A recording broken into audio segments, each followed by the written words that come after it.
We've been looking at this damage today with the National Weather Service. They've been out here checking the damage because that's what they do to determine how strong the tornado was. And during the daytime today, they've been working on multiple tornadoes in the same way. And it's really difficult to look at because it's clear that lots of people's lives have been turned upside down. Brandon Peliquin is part of the team assessing damage in the Indian Lake area.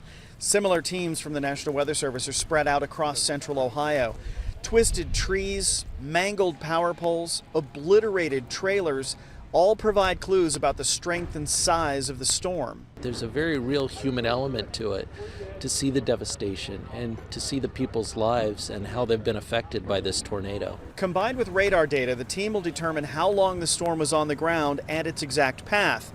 Then they can assign an enhanced Fujita rating to the tornado.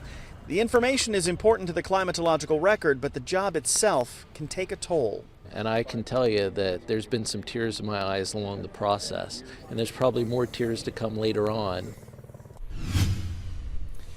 Some of it has been very difficult to look at because you know what it has meant to people's lives and livelihoods to have this much of the area destroyed. As you know, the National Weather Service has now determined this has been an EF3 tornado in this area. More details will come out on that in the next few days as they continue to look at radar data and more of the information about how this storm came through the region.